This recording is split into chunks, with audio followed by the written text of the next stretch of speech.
क्या खबर थी एक हसीना थी।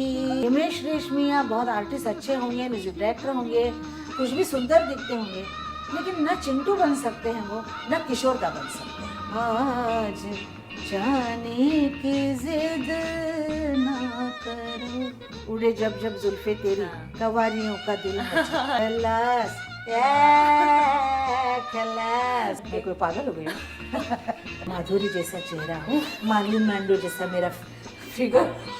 किशोर एक मेरे लिए भगवान है। राज ठाकरे के बारे में आप क्या सोचती हैं? राज ठाकरे बहुत अच्छा लड़का है, बहुत ही समझदार है। ये पॉलिटिक्स है। Diamond forever. औरत को सबसे ज्यादा अपने बच्चे पसंद होते हैं। उल्टी खोपड़ी है, अब जितना डाले गिर जाता है। पर्दे पर दिखने वाले लोगों की शक्ल अलग ही होती है और पर्दे के पीछे उनका चेहरा कुछ और ही कहता है। बहुत कम लोग ऐसे होते हैं जिनके दोनों चेहरे एक ही कहानी बयान करते हैं। दिल में भरपूर जिंदगी, चेहरे पर हमेशा एक मुस्कुराहट और आवाज में अमृत। आज जो मेरी गेस्ट हैं इस शो पर, उनकी उम्र तो वैसे 75 साल हो चुकी है, लेकिन वो बातें करती हैं एक 16 साल की अल्हड़ लड़की की तरह।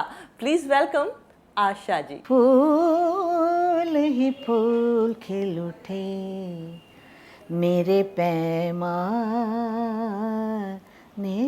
में, फूल ही फूल खिल उठे मेरे पैमाने में।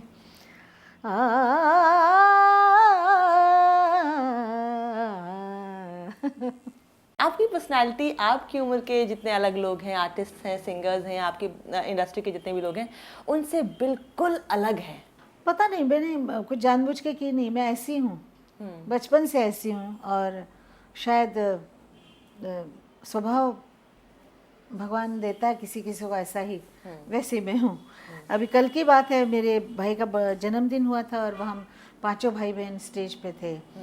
तो भाई ने कुछ बात कही, क्योंकि उसके मान सम्मान में था ये प्रोग्राम। तो दीदी ने मुझे कहा मैं नहीं बोलूँगी, उषा ने कहा मैं नहीं बोलूँगी, मीनते ने बोला मैं नहीं बोलूँगी। आशा तू उठ खड़ी हो, तू ही बोल।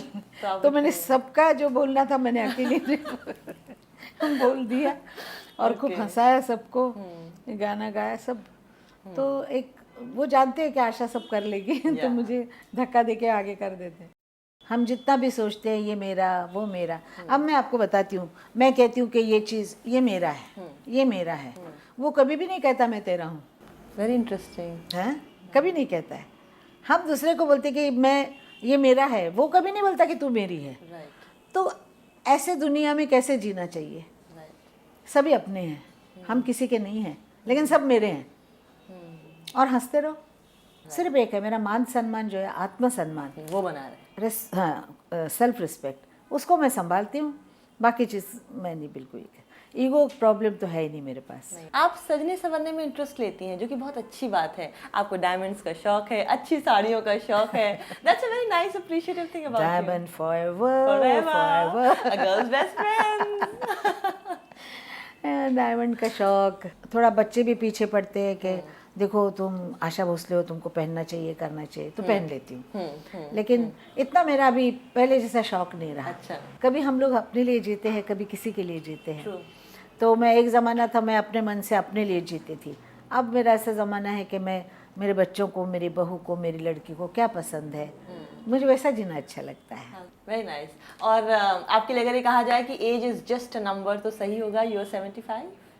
कंप्लीट कंप्लीट हो गया। कल ही मैंने बोला स्टेज पे, मैंने कहा कि मैं अपने भाई के शादी में मैंने भांगड़ा किया था।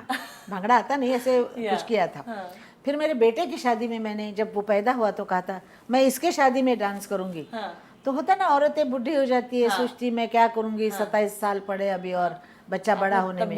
मैंने डांस किया और मैंने कल बोला, मैंने कहा मेरा जो ग्रैंड सन अभी 7 साल का है, उसके शादी में मैं भांगड़ा करूंगी। हो सकता है। Yes, of course. और आप किताब भी लिख रही हैं, आप अपनी ऑटोबायोग्राफी? मैं अपनी ऑटोग्राफी, और अभी बहुत सीरियसली लिख रही हूँ कि ये जैसे दिवाली शुरू हुई तो मैंने एकदम सोच लिया है कि मुझे कुछ भी करके इस 6 महीने में ख़त्म करनी है।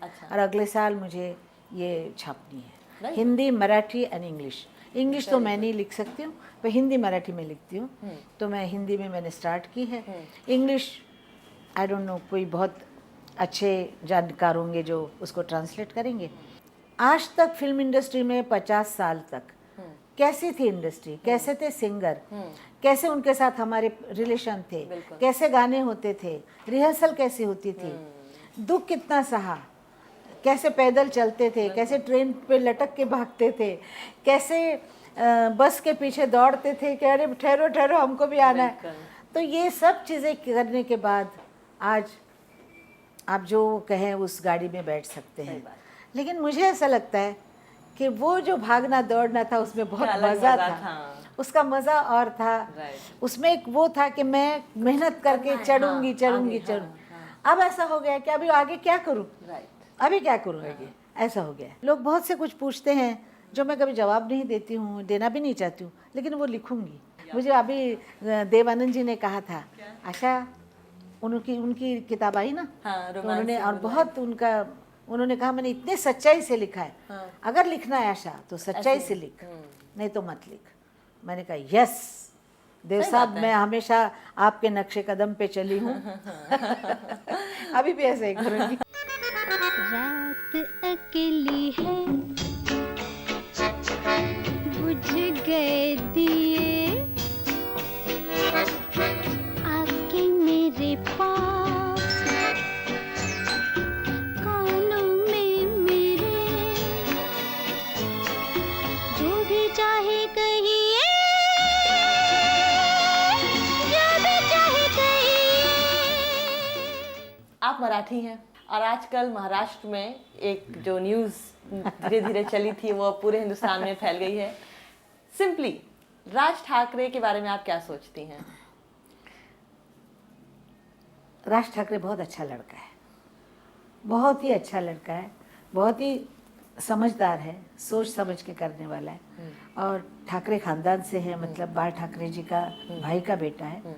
और मैं उसको देखती हूँ तो मुझे ऐसा लगता है मैं बाल ठाकरे साहब को, यंग बाल साहब ठाकरे साहब को देख रही हूँ। आपको ऐसा लगता है? ऐसा बिल्कुल दिखता जबकि वैसे वो ही उनके है, बेटे नहीं है। बोलना भाई का बेटा है। हाँ, नहीं, उद्धव को देखकर ऐसा लगना चाहिए। उद्धव भी उनका बेटा है, लेकिन अपनी माँ की तरफ ज्यादा है उसका। और इनका थोड़ा अपने चाचा के ऊपर ज़रा ही है। मुझे बहुत अच्छा लगता है, सब फैमिली अच्छी। लेकिन मैं किसी पॉलिटिक्स में नहीं जाती, क्योंकि मुझे पॉलिटिक्स पसंद नहीं। ना मैंने घर में खेली, ना किसी के साथ खेली, ना अपने जीवन में खेली। पॉलिटिक्स ये मेरे से बहुत दूर की बात है, तो इसीलिए मैं इस चीज़ में, पॉलिटिक्स में नहीं जाती। लेकिन मुझे लोग सब अच्छे लगते हैं, मैं मिलती जुलती हूँ सबसे, बात करती हूँ। लेकिन उनको भी पता है कि आशा को ये सब चीज़ दी, वो छोड़ के बाकी सब ठीक है। बॉम्बे की जो आबादी है वो करीब 1.25 करोड़ है, उसमें जो मराठी रह गए हैं वो करीब 30 लाख रह गए हैं। जो उनकी बात है वो ये है कि पहले हमको नौकरी के लिए प्रायोरिटी पे रखा जाए, बाद में किसी और को रखा जाए। आप इस बारे में क्या सोचती हैं?